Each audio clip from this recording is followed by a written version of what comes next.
পূর্বাঞ্চল Faruk market, eco park, Kolapata restaurant. তো চলে এলাম আমরা কজন মিলে।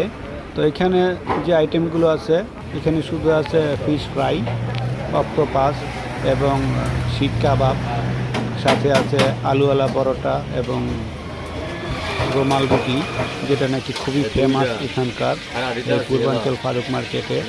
সাথে আছে কাঁকড়া এবং অক্টোপাস, এবং এটা হচ্ছে আলু পরোটা বাবুর্চি। খুবই সুন্দরভাবে আলু পরোটা এবং রুমাল রুটি তৈরি করে উনি। এটা হচ্ছে মাছের আইটেমগুলো আপনাদের দেখানোর চেষ্টা করতেছি।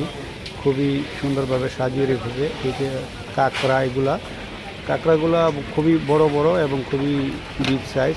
এই যে একটা সাজিয়ে রেখেছে, যে এরকম শিক কাবাবগুলো আপনাদের পছন্দ মতো আপনারা নিতে পারবেন। ভিতরের লাইটিংগুলো খুবই সুন্দর, অসাধারণ। এই যে দেখুন, লাইটিং ডেকোরেশনগুলো দেখার মতো, আপনারা আসবেন, খুবই ভালো লাগবে আপনাদের।